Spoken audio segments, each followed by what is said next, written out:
Thank you, Bill. That was beautiful. Thank you so much.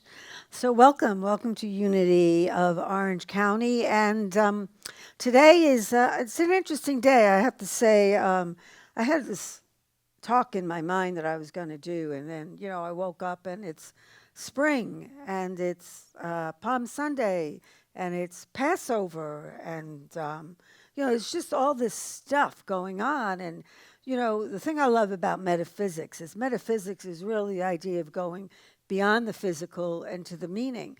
And I was thinking, well, all these different ideas, what do all these ideas have to go? What do they have to do with each other? But when you look at them all metaphysically, they're all the same message. It is amazing. They're all the same message. Springtime is what? It's a time of growth, breaking through, new life, caterpillars becoming butterflies, buds becoming flowers, trees giving, leaves on. And it's sometimes difficult. It's not always easy. And Passover is about freedom. It's about the Israelites' escape from Egypt and the difficulties that they go through in order for them to reach the promised land. And Palm Sunday is about Jesus going to Jerusalem to celebrate Passover. That's what the whole reason was why he went into Jerusalem. Because in his time, that's what they did, is they went to be with family and friends. And, Passover, I grew up Jewish, so Passover is a time of family and food. That's just the way it is. And a lot of wine. A lot of wine, a lot of food, and a lot of family. And so it's very hard for a holiday like that, just like it has been for many of the holidays that we've been through this year, to have to go through it without being able to do that. Because the whole thing about Passover is the Seder. It's the remembrance of what happened when the Israelites left Egypt, and it's sharing that remembrance. And everything done in that meal has a significance having to do with Passover. So we're talking about a time that for the Israelites was very challenging. It was very scary. It was very, imagine you're sitting in your house, and whether your house is great or not, whether you're free or you're a slave, whatever, you're used to it. Life is good. Your family and friends are there, well, as good as it could be when you're a slave. And then all of a sudden, some guy, Moses, like, who is Moses? They're all going, who's this guy? And he's saying, we're all going to leave. We're going to leave Egypt, and we're going to go somewhere across the desert. And somewhere there's a promised land. Well, I'm sure if it was me, I would have been, well, I'm not going. Where am I going? Do I have any guarantees that where I'm going is better than where I'm at?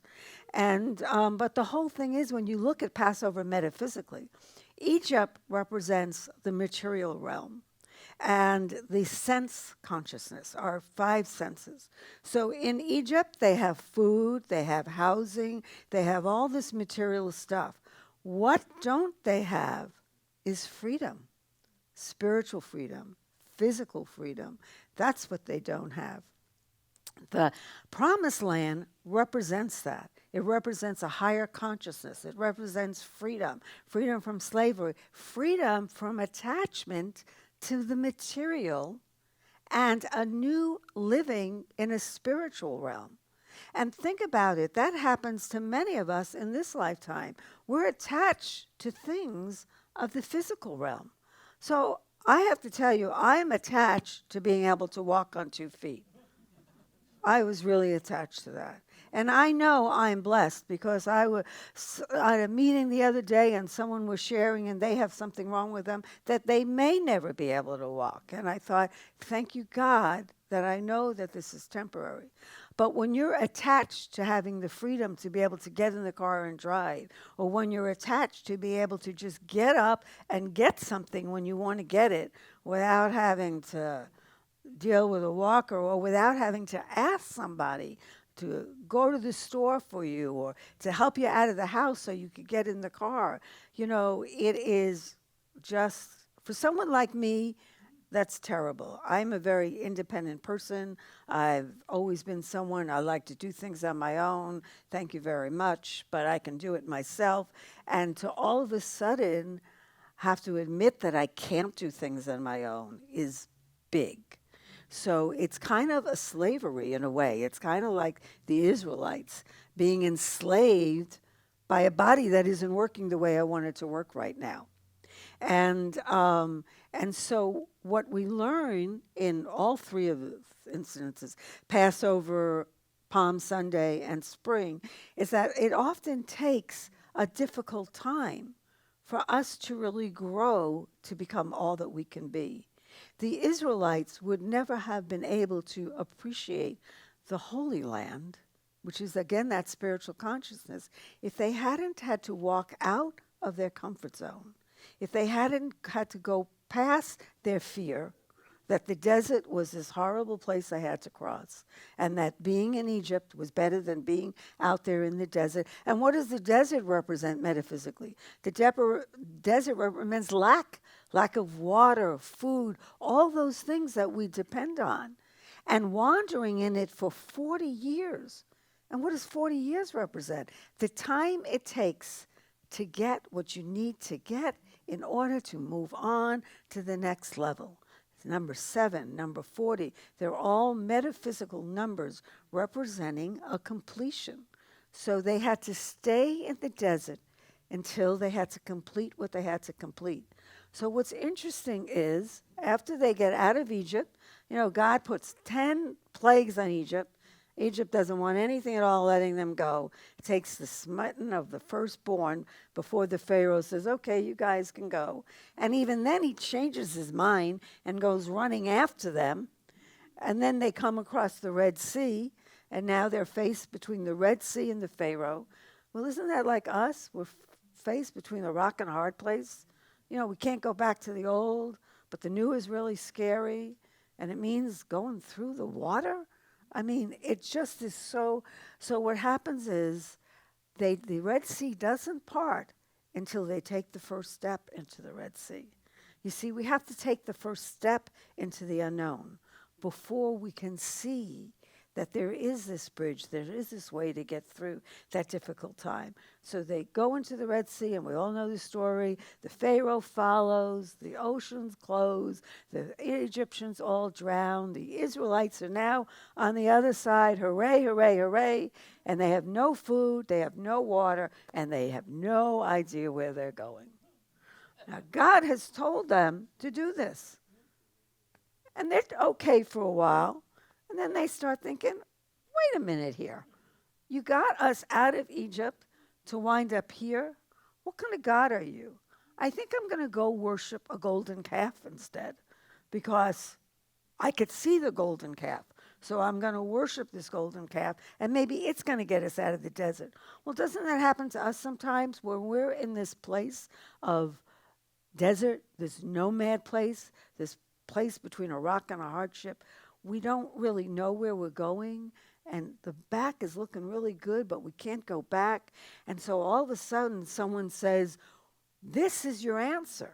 It could be a book, or it could be a teacher, or it could be something, or it could be a job, or it could be a place to move, and you're going to go here and everything is going to be okay.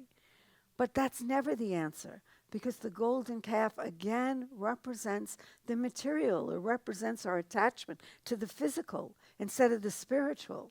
So they're all having a good time with the golden calf, while poor Moses is up getting the 10 Commandments. He comes back. They're all partying. They're having a good time. He's like, I didn't get you out of Egypt for this. What are you guys doing? And so they have to go through a lot more turmoil. And then they have to stay in the desert until every one of the people who had left Egypt dies, with the exception of 2 people. And the metaphysics of that is we don't get to go to the promised land, which is a higher spiritual consciousness, until all of our old thinking is gone. We can't go into the promised land with thoughts of attachment to the material world, with thoughts of attachment to we have to have this, or we have to have that, or we have to have this before we can go into the promised land. We have to get rid of that old thinking. We have to go into denials, removing that, and affirmations, affirming what we want. When we affirm what we want, then those gates open up. And the only two that got to go into the promised land were the only two who never went back to that old consciousness, who held in mind the vision of the promised land and the truth that there is a higher place. And it may seem like it's difficult to get to, but it is a better place than where we've been. So that is Passover. And then we have Palm Sunday. So Jesus goes into Jerusalem. Now, it has been foretold that if he goes into Jerusalem, he's going to be crucified. But he is determined that is what he's supposed to do, because that's what the scriptures have foretold. So he gets a donkey, because it tells in the Old Testament that the Messiah is going to ride into Jerusalem on a donkey, a young colt. And they're got the palms and Hosanna, Hosanna and everything. But you have to realize that for Jesus, this was a very difficult move. He's leaving the safety of what he knows. And he's going into something that God has asked him to do, which is beyond the human comprehension. Being crucified to prove that there's life after death. I mean, how many of us would say, I'll go? I'd be like, I'll see you. You know? I mean, I'm certainly not going to get on a donkey and announce myself to everyone that I'm going there so that they could crucify me. So it's a lot of courage. He has this courage to do what is his to do, because that is what Spirit is calling him to do. How many times are we called to do something and every bone in our body says, no, no, no, I don't want to do it. It's too hard. It's too difficult. You know I felt that way about going into ministry, anything but that, you know. I'll clean bathrooms, I'll clean the floor, just not ministry, you know. And it's like, well, guess what? That's where you're going. And so it's having this faith that when we're called to do something that is difficult, that we're always given the courage we need to do what is ours to do. God never asks us to do anything that God doesn't believe or we can do. You know, I often say that God's will for me is much more than what I think I can do. God has a much better idea of me than I do. I'm like, I can't do that. And God's going, yeah, you can do that. Oh, I can do that. Yeah, you can do this. Like the little devil and the angel. And yes, no, yes, no. But I know that no matter how hard that is, if that's Spirit guiding me, that is where I'm going to wind up. And if we think about springtime, because both of these holidays happen in springtime, and there's no accident to this. There's this perfect divine order that runs through everything. Springtime is what? It's about birth. It's about new growth. It's new ideas. It's new paths. It's doing something maybe differently. Going on a walk, like we had our spring walk that maybe you haven't done. Is getting courage from looking at a little plant trying to come up through the earth, especially if you've lived up north. I don't know about anyone else, but you see the little buds coming out on the trees and the little plants bursting through sometimes the snow in order to get to the other side, or the caterpillar becoming a butterfly. That all takes perseverance and courage. But there is an inner knowing that nature has that we often don't forget, that we have everything we need in order to do and be that growth. You know, courage is what we're here to learn, folks. It's our lesson here on earth. There's a lot of lessons, but I believe courage is one of the best. So there's a movie called Defending Your Life. And it's a movie about this guy, Albert Brooks, who's really funny. Albert dies, and he meets in this temporary place where you go to decide where you're going to go next. He meets Meryl Streep. And they're probably the only two fairly young people in this place. And they connect together, and they fall in love. Well, Meryl Streep has led this life of courage. They show her, you go to this place to defend your life, to decide whether you have to go back to earth and redo it so you get it right, because you're going to get this life right, one lifetime or another, or you get to go on because you have shown courage and you have shown you're ready to go on, whatever the next spiritual realm is. Anyway, they fall in love. She goes to defend her life, and they show these flicks of her saving children and doing all these great things. And there's always a prosecutor and defender, and they go, yeah, you're going. You're going on. You're going on. Albert Brooks, on the other hand, has always been filled with fear and not wanted to do what he was called to do. And he has to defend his life against this prosecutor he sure is out to get him. And so finally they decide she goes on. She gets to go on to another realm. And Albert, he's going to have to go back to earth. There's no hell. He's going to go back to earth and redo it again. Because we have to get the lesson right, folks. This lifetime or another. So they wind up on these trams, and Albert is on one tram, and Meryl Streep is on another. And this is Albert, who all his life has been full of fear, and this is the scene from Defending Your Life. All personnel, please prepare for departure.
Tried to call you, but I didn't know your last name. I won't let you go. I won't let you go. Help! Help!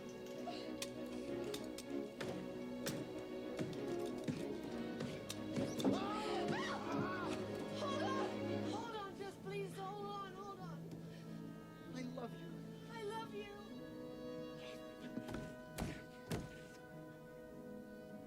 Open this up!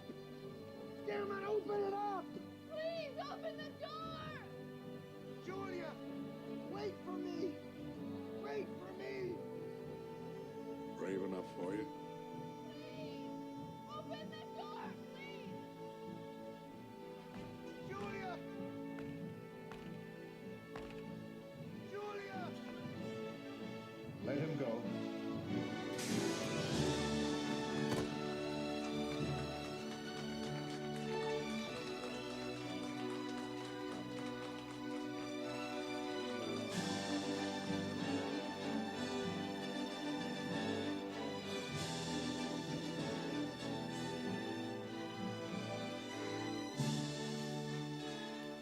So maybe really the theme for springtime should be courage. The courage to move out of our comfort zone, the courage to expand beyond what we're used to, and to really reach, just like the little plants reach through the ground. And the Israelites reached when they crossed the desert, and Jesus reached when he entered Jerusalem, that we reach for what we know God is calling us to do, to be, to find. So this is springtime, and springtime is a time of courage. So I invite you to close your eyes and ask yourself this question. What are you being called to do or be? What are you being called to overcome? To grow through? To walk through? To go into what may seem like darkness, the unknown, but which in truth we know is God calling us to be more of what we were created to be, and to take that step and be willing to grow into the unknown takes courage. So we thank you, God, for the courage to do what is ours to do in this time of springtime, of renewal and hope and possibility. And so it is. Amen.